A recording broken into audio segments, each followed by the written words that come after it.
Aleluia, graças a Deus. Amados, antes de explorarmos o esforço missionário atual, isso deverá fazer parte de uma próxima live. Devemos gastar 2 semanas tocando nesse assunto. Mas é importante trazer antes alguns esclarecimentos. Hoje, quando se fala em missões ou em missionários, as pessoas raramente associam isso à igreja. Quase que automaticamente se pensa em uma instituição missionária, alguma organização cristã formada por pessoas sérias e desejosas de levar o evangelho a todas as partes do mundo. As pessoas fazem esforços para capacitar obreiros, capacitar missionários e enviar esses missionários. E são chamados, inclusive, de organizações para-eclesiásticas, ou seja, estão em paralelo à igreja. Mas isto, por mais que esse tipo de instituição e organização tenha abençoado o mundo, inclusive a mim, eu fui diretamente abençoado, instruído e esclarecido por algumas dessas organizações, participando de cursos e eventos com eles. Mas é importante deixarmos claro que isso é um desvio na vocação da igreja. A necessidade e o surgimento de instituições missionárias é uma demonstração que a igreja desviou-se do seu propósito, desviou-se da sua vocação de anunciar o evangelho a todas as nações e acomodou-se, voltando-se apenas para as suas necessidades, seus problemas internos. Então, pessoas zelosas, desejosas de alcançar o mundo, desejosas de cumprir o ID de Jesus, em Mateus 28, em Marcos 16 e Atos 1:8, essas pessoas fundaram organizações, instituições, com o objetivo de capacitar e enviar obreiros para tudo que é parte do mundo. É importante notarmos, irmãos, que essa expressão missões, missionário, missões ou missionários, missões e missionários, conforme nós concebemos hoje, a igreja moderna concebe, essa expressão foi cunhada aí lá pelo século XVIII, ao longo dos anos de 1700, século XVIII. Mas, a despeito dessa expressão ter surgido tão recentemente, missões, missionário, o fato é que a igreja já nasceu com uma missão. E a missão da igreja é pregar o evangelho. Se a igreja não pregar o evangelho, se ela não cumprir essa vocação de ir por todo mundo e pregar a toda criatura, a igreja se descaracteriza. A igreja, inclusive, abandona a sua vocação e deixa de ser igreja. Porque a igreja foi posta no mundo para isto, para ser sal e luz e para levar o reino de Deus a todos os povos e a toda a criatura. Nós vamos ver aqui alguns textos que apontam para isso.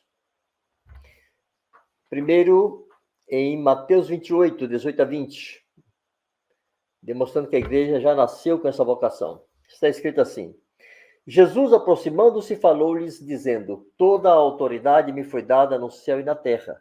Ide, portanto, ou seja, como me foi dada toda a autoridade, já que eu tenho toda a autoridade, eu lhes ordeno, eu lhes instruo, vão por todo mundo, confiados nessa autoridade que eu tenho e lhes transmito. Ide, portanto, fazer discípulos de todas as nações. Perceba, irmãos, todas as nações. Batizando-os em nome do Pai, do Filho e do Espírito Santo e ensinando-os a guardar todas as coisas que eu vos tenho ordenado. E eis que estou convosco todos os dias até a consumação do século. No Evangelho segundo Marcos, no relato do Evangelho segundo Marcos, Jesus usa outra expressão. É interessante ver as formas como os evangelistas, os escritores dos evangelhos, chamados de evangelistas historicamente, traduziram para nós a fala de Jesus. Marcos colocou assim: e disse-lhes, Jesus falando aos discípulos, ide por todo mundo e pregai o evangelho a toda criatura. Eu quis destacar esses dois textos, irmãos, porque em Mateus, Jesus fala de todas as nações, fazer discípulos de todas as nações. Em Marcos, ele é específico, fala toda criatura. Não é apenas uma coisa genérica que todos os povos, de alguma forma, alguns ouvissem. Mas o interesse do Senhor, o desejo do Senhor, o que está no coração de nosso Senhor, é que toda criatura, cada indivíduo, cada ser humano, nas civilizações mais escondidas, nos lugares mais remotos, seja no meio urbano, seja na selva, seja na montanha, seja na neve, seja no deserto. Cada criatura que ele criou, cada ser humano, possa ouvir e ter a oportunidade de crer. Então nós temos que ir por todo o mundo e pregar o evangelho a toda criatura. Avancemos para Atos, capítulo 1, verso 8.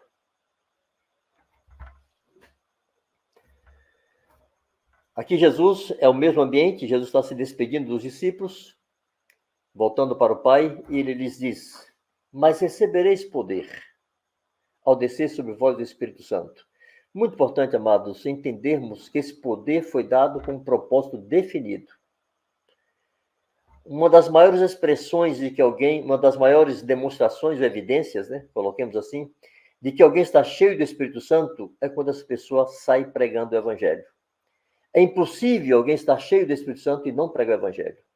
Porque o Espírito Santo foi dado para isso também, e principalmente para isso. Jesus disse: recebereis poder ao descer sobre vós o Espírito Santo e sereis minhas testemunhas. Há um poder para testemunhar que nos é comunicado pelo Espírito Santo. O Espírito Santo atende ao apelo que está no coração do Senhor Jesus, de levar o Evangelho a todas as nações, de fazer com que cada criatura ouça o Evangelho. Então nós somos revestidos desse poder e podemos ser testemunhas do Senhor Jesus. Onde? Ali, Jesus está falando para os discípulos, nas imediações de Jerusalém. Então ele diz, tanto em Jerusalém, como em toda a Judéia e Samaria e até os confins da terra.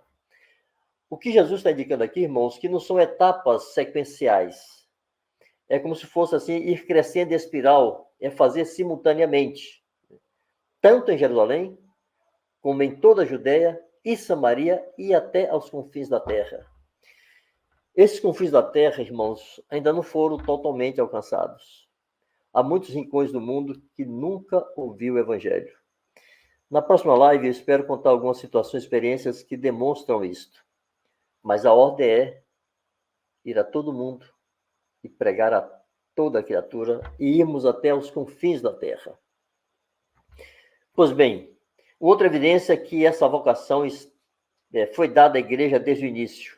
Ela não apenas nasceu com essa vocação, com esses 3 textos que lemos indicando isso claramente, mas a primeira manifestação pública da igreja foi pregando o Evangelho. Primeira vez que o mundo teve contato com a igreja, foi alguém da igreja pregando o Evangelho. Isso nós vemos em Atos 2, de 14 a 40, nós não vamos colocar esse texto aí, mas vocês podem registrar e depois ler em casa, com mais cuidado.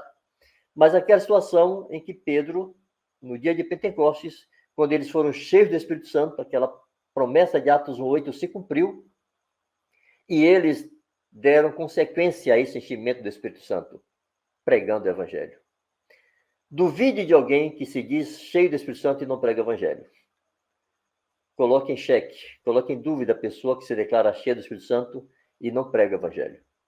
Quando os apóstolos e aquelas pessoas, aqueles irmãos todos que estavam reunidos ali no cenáculo, no dia de Pentecostes, em Jerusalém, foram cheios do Espírito Santo, eles pregaram o Evangelho.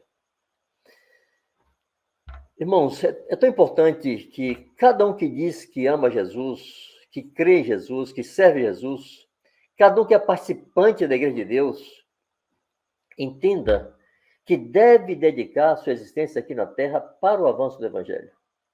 Não há outra razão para estarmos na Terra, se não cooperar com aquilo que está no coração do Senhor desde sempre. Aqueles que creem, amam e servem Jesus, devem viver e morrer pelos mesmos motivos, pelo mesmo motivo pelo qual Jesus viveu aqui na Terra e morreu. Ele viveu aqui na Terra como homem e morreu para que o reino de Deus alcançasse toda a criação de Deus. E estes, se forem alcançados, nós não podemos dar outro destino à nossa vida. Eu gosto de chamar de senso de destino. A igreja tem esse destino. Existe para isso. E nós devemos fazer valer tudo aquilo que Deus nos deu, fazer convergir para esse esforço. Nosso tempo, nossos valores, nossos recursos financeiros, nossa saúde, nossas capacitações intelectuais, a instrução, a cultura que temos, tudo que Deus nos deu, precisa ser canalizado para a sua glória. E que mais pode glorificar a Deus do que um homem redimido? Que mais pode expressar a glória de Deus do que uma vida resgatada pelo Senhor Jesus? E como resgatar essas vidas se nós não levamos até ela o Evangelho do Reino de Deus? É importante entendermos, irmãos, que aqui na Terra nós nascemos, crescemos, estudamos, trabalhamos, nos casamos ou não é obrigatório casar, né? Sofremos acidentes, adoecemos, vivemos as angústias que todo mortal vive, desfrutamos de coisas boas e ao final morremos. Como todo mortal, como todo ser humano, seja ele piedoso ou ímpio, seja ele crente ou incrédulo. O destino aqui na Terra, a conclusão da existência da Terra é a morte. Se Jesus não voltar antes para alguns, né? A diferença, irmãos, entre nós, os que creem, os que amam Jesus, e aqueles que não conhecem o Senhor, é que mesmo vivendo todas as coisas que eles vivem, sofrendo todas as coisas que eles sofrem, nós somos peregrinos, não pertencemos a esse mundo, não somos daqui. Nossos projetos e planos não apontam para essa terra. São atividades circunstanciais que tomam nosso tempo, mas não podem ocupar o nosso coração, não podem dominar a nossa mente, não pode ser o motivo de nossos objetivos, alvos e esforços principais. Por Jesus disse, indo fazer discípulos. Segundo os que entendem de grego, a expressão ali é indo, é um presente contínuo. Você está caminhando, vivendo, enquanto você faz isso, enquanto você vive, enquanto estuda, enquanto trabalha, enquanto casa, enquanto casado, né? Enquanto enfermo, enquanto acidentado, em qualquer circunstância, você pode fazer discípulos. Você pode pregar o reino de Deus e pregar o evangelho do reino de Deus e fazer avançar o reino de Deus. Quando olhamos o relato do Novo Testamento, irmãos, podemos ver essa determinação e esse senso de destino não apenas nos apóstolos, mas em todos os santos ali do primeiro século. Nós selecionamos aqui alguns textos para tentar demonstrar isto. Em Atos 20, versos 22 e 24. Paulo está a caminho de Jerusalém e está conversando com os presbíteros de Éfeso. E ele diz assim, e agora, constrangido em meu espírito, vou para Jerusalém, não sabendo o que ali me acontecerá, senão que o Espírito Santo, de cidade em cidade, me assegura. Olhem qual era a perspectiva do apóstolo Paulo. O Espírito Santo me assegura que me esperam cadeias e tribulações. Porém, nada considero a vida preciosa para mim mesmo, contanto que eu complete a carreira e o ministério que recebi do Senhor Jesus, para testemunhar o evangelho da graça de Deus. Irmãos, a perspectiva de aposentadoria de Paulo era açoites e prisões. Eu acho tão estranho quando vejo discípulos de Jesus fazendo projetos de aposentadoria, ter uma casa no campo, uma casa na praia, deitar numa rede, tomar água de coco no canudinho torto para não ter que virar a cabeça, enquanto há tanta coisa para fazer. Os confins da terra não foram alcançados. Há bilhões de pessoas que nunca ouviram o evangelho. Mas Jesus disse a toda criatura. É necessário que cada discípulo se pergunte como estou usando tudo aquilo que Deus me deu. Qual é o meu esforço para cooperar com esse esforço dos céus? Quando Jesus disse, meu Pai trabalha até hoje, eu trabalho também, seguramente ele não estava se referindo ao trabalho de Deus de manter o universo funcionando. A Escritura diz que Jesus sustenta todas as coisas com a palavra do seu poder. Não lhe é difícil, irmãos, manter o sol brilhando, e todo o sistema solar girando, e todas as galáxias funcionando. É fácil para o Senhor. O difícil é mover o nosso coração para se identificar com o seu coração e fazer o trabalho que ele faz, de convencer os homens, por meio do Espírito Santo, do pecado, da justiça e do juízo, e levá-los a crer em Jesus, e levá-los ao arrependimento, e levá-los a se entregar a Cristo e terem suas vidas redimidas e resgatadas. Esse é o trabalho que ocupa o tempo do Senhor, que ocupa a eternidade do Senhor. E deve ocupar nosso tempo, ocupar nossa mente, ocupar nosso coração. A igreja precisa viver abrasada, incendiada por esse desafio. Em Jerusalém, toda a Judeia, Samaria e até os confins da terra. Existimos para isto. Alguém pode dizer, bom, mas aí era o apóstolo Paulo, teve experiência sobrenatural com Deus. Ok, vejamos como a igreja se comportou. Atos, capítulo 8, versos 1 e 4. Aqui está falando daquele episódio em que Estevão foi morto apedrejado e Saulo consentia na sua morte. Naquele dia, levantou-se grande perseguição contra a igreja em Jerusalém, e todos, exceto os apóstolos, foram dispersos pelas regiões da Judéia e Samaria. Alguns homens piedosos sepultaram Estevão e fizeram grande pranto sobre ele. Saulo, porém, assolava a igreja, entrando pelas casas e arrastando homens e mulheres, encerrava-os no cárcere. Entre mentes, os que foram dispersos iam por toda parte pregando a palavra. Irmãos, vamos tentar explorar esse texto, vamos tentar viajar um pouquinho aqui nessa situação. Alguns de vocês devem se lembrar do que o Estado Islâmico produziu de terror aí 7, 8 anos atrás. O que Paulo fez naquela época não era muito diferente disso, não. Está registrado aí que ele entrava nas casas e arrastava homens e mulheres. É importante nós pararmos para pensar nessa cena. Quantas casas com velhinhos ou com crianças que ficaram abandonados, as crianças e os velhinhos, porque Paulo entrava naquelas casas e arrastava. Não chegava pedindo com licença, por favor, e lendo os direitos do acusado. Eles eram arrastados e lançados no cárcere. O próprio Paulo depois declara, em Atos 26, diante do rei Agripa, que ele maltratava os cristãos, os discípulos, ao ponto de eles blasfemarem. Paulo os torturou. Então, quando esses irmãos foram dispersos, eles foram dispersos de uma perseguição terrível. Não foi uma coisa simples. E eles se espalharam pelo mundo. Seriam o equivalente àquilo que hoje se chama de refugiados. Só que os refugiados saem por aí buscando refúgio, buscando abrigo, buscando socorro, buscando apoio. Aquelas pessoas, irmãos, não programaram aquela saída. Elas não fizeram projetos, não planejaram a viagem, não buscaram recursos, não tiveram tempo. Elas saíram literalmente com a trouxa na cabeça, fugindo de um homem alucinado que queria destruí-los. Era gente que, a olhos humanos, seria digna de pena. Mas aqueles santos sabiam da sua vocação. Eles sabiam que existiam para pregar o evangelho. Por isso, enquanto caminhavam como refugiados, perseguidos, como eu disse, de improviso, com a trouxa na cabeça, sem saber para onde iam, onde dormiriam e o que comeriam, porque não foi uma viagem planejada, eu quero destacar. Enquanto isso, em meio a todos esses dissabores, eles anunciavam a palavra. Como é comum vermos irmãos que, por causa das circunstâncias que envolvem sua vida, por dissabores, por tristezas, por lutas, por tribulações, por enfermidades, deixam de pregar o evangelho e deixam de anunciar a palavra. E se esquecem que essa é a nossa vocação. Existimos para isso. Estamos postos aqui na terra para isto. Este é o nosso senso de destino. Fazer avançar o reino de Deus.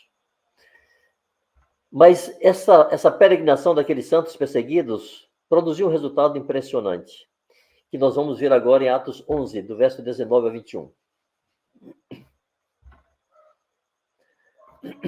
É importante notarmos que esses que são citados aqui em Atos 11 são os mesmos, ou pelo menos alguns, dos que foram citados em Atos 8, aquela turma que foi dispersa. Então, os que foram dispersos por causa da tribulação que sobreveio a Estevão, se espalharam até a Fenícia. A Fenícia ficava onde é hoje o atual Líbano. Então, eles saíram de Jerusalém e foram subindo. Foram subindo. Samaria, Galileia, até cruzar a fronteira lá com o Líbano. E depois foram até a Síria, chegaram a Chipre, e Antioquia fica na Síria. Se espalharam até a Fenícia, Chipre e Antioquia, não anunciando a ninguém a palavra, senão somente aos judeus. Alguns deles, porém, que eram de Chipre e de Cirene, ou seja, eram naturais de Chipre e Cirene, estavam voltando para lá nessa circunstância, e que foram até Antioquia, falavam também aos gregos, anunciando-lhes o evangelho do Senhor Jesus. A mão do Senhor estava com eles, e muitos, crendo, se converteram ao Senhor. Amados, é importante notarmos e sublinharmos que, fruto do trabalho desses santos, perseguidos e dispersos pela loucura de Paulo, ou de Saulo, Foi fruto desse trabalho missionário espontâneo que surgiu a primeira igreja fora do território de Israel. Na Síria, em Antioquia, estava surgindo a primeira igreja. Uma igreja que se tornaria, dentro do jargão atual, uma igreja missionária. Porque dali foram enviados os primeiros missionários, obreiros, apóstolos para o mundo gentil, enviados com a bênção e imposição de mãos da igreja. Paulo e Barnabé foram enviados de Antioquia e saíram evangelizando o mundo romano da época. Mas essa primeira igreja não foi fruto do trabalho de um apóstolo. Foi fruto do trabalho de gente comum, gente simples, da igreja, santos, como todos nós somos, sem nada de especial, gente fugindo de perseguição, mas pregou o evangelho todo o tempo, em todo lugar por onde passaram, e com tal intensidade pregaram que nasceu uma igreja.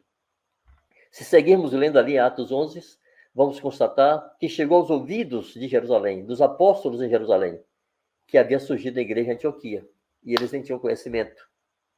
Ninguém precisa de instrução ou ordem ou liberação de pastor para pregar o evangelho. Jesus te deu essa ordem. E você não precisa pedir permissão a ninguém para pregar o evangelho. É nossa vocação. É a vocação de todo nascido de novo, de todo aquele que tem o Espírito Santo, anunciar o reino de Deus. Pois bem, avancemos mais um pouco e vamos ver aqui a disposição não só do apóstolo, mas da igreja com respeito aos riscos de sair pelo mundo pregando o evangelho. Em Atos 21, versos de 11 a 13, há uma declaração de Paulo muito interessante. Se lermos os versos anteriores, o profeta Ágabo se aproxima de onde Paulo estava reunido com outros irmãos. Então está registrado assim: e vindo ter conosco, tomando o cinto de Paulo, ligando com ele os próprios pés e mãos, declarou: isto diz o Espírito Santo, assim os judeus em Jerusalém farão ao dono deste cinto e o entregarão nas mãos dos gentios. Estava ali um profeta dizendo para Paulo e para todos os presentes que se Paulo fosse a Jerusalém, ele seria preso, seria amarrado e seria entregue aos gentios. Quando ouvimos essas palavras, tanto nós como os daquele lugar, rogamos a Paulo que não subisse a Jerusalém. Eles amavam Paulo e não queriam que Paulo fosse preso, não queriam perder Paulo. Então ele respondeu, olha a resposta de Paulo, aquele que já havia dito, no capítulo anterior, no capítulo 20, que o Espírito Santo lhe advertia que de cidade em cidade eles esperavam açoites e prisões. Ele respondeu assim, que fazeis chorando e quebrantando meu coração? Pois estou pronto, não só a ser preso, mas até para morrer em Jerusalém pelo nome do Senhor Jesus. Irmãos, que bendito senso de consequência. Eu existo para isso, está dizendo Paulo. Eu não existo para ser preservado. Eu não existo para me dar bem.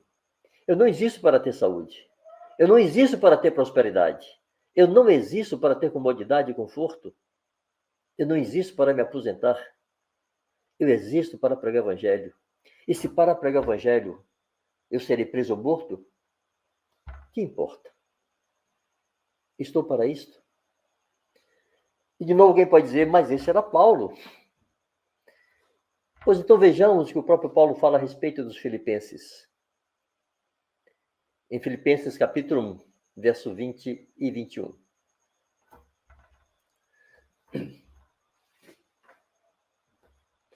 Desculpe, aqui Paulo ainda está falando de si mesmo. Ele fala a respeito dos filipenses mais adiante, e esse texto não foi dado aí para ser colocado na tela, mas nós iremos ler depois para vocês. Mas e Paulo ainda falando a respeito de si. Ele estava preso quando escreveu essa carta aos filipenses. Ele está falando da sua expectativa e esperança com respeito ao seu futuro. Ele diz assim, segundo a minha ardente expectativa e esperança, de quem nada serei envergonhado. Antes, com toda ousadia, como sempre, também agora, será Cristo agradecido no meu corpo, quer pela vida, quer pela morte. Porquanto para mim viver é Cristo e morrer é lucro. Alemão, por favor, mantenha esse texto na tela mais um pouquinho. Eu queria fazer alguns destaques aqui, irmãos. Ele diz, não serei envergonhado.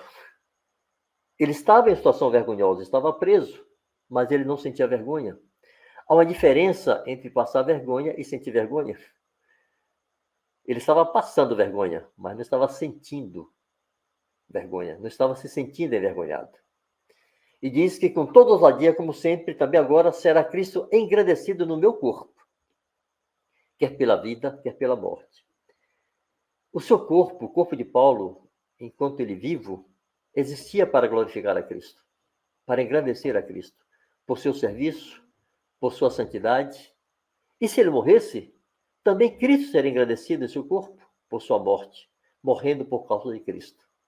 Porquanto, para ele, e assim deve ser para mim e para você, meu irmão, o viver tem que ser Cristo. E o morrer precisa ser lucro, porque a nossa pátria não está aqui.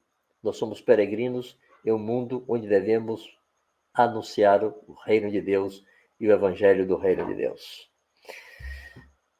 Pois bem, essa é a missão da igreja. Todos fomos e todos somos enviados a pregar o evangelho.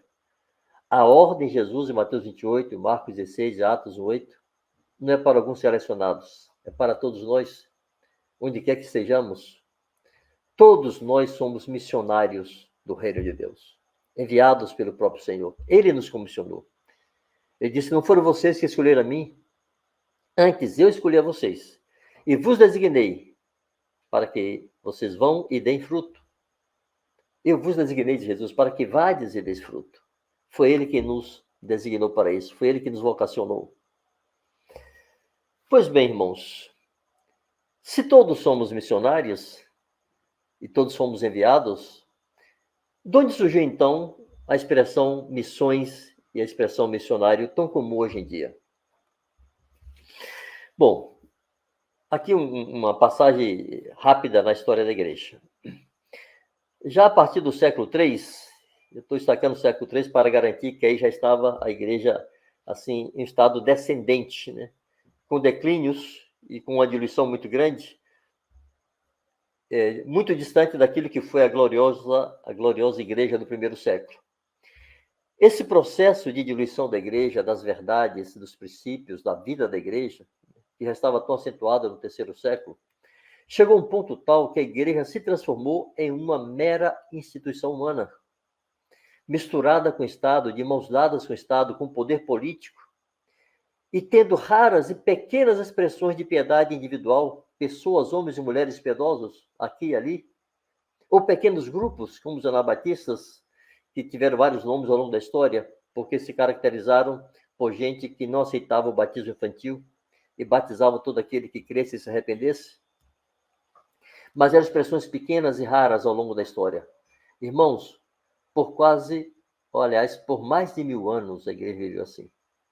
Isso é uma clara expressão de igreja de corpo, de gente que estava no mundo expressando o reino e a glória de Deus e sendo sal e luz. Esta igreja institucionalizada, estatizada, de mãos dadas com o poder político e civil, de mãos dadas com o Estado, passou inclusive a perseguir, maltratar e matar os santos. A perseguir, maltratar e matar aqueles que se aferravam ao evangelho verdadeiro. Pois bem, a partir da Reforma Protestante, Deus iniciou uma série de intervenções na história do mundo e também na igreja. Fazer 2 destaques dessas intervenções de Deus na história do mundo. Aconteceu em paralelo com o surgimento, né? O evento da Reforma Protestante, aconteceu o descobrimento das Américas e também a invenção da imprensa.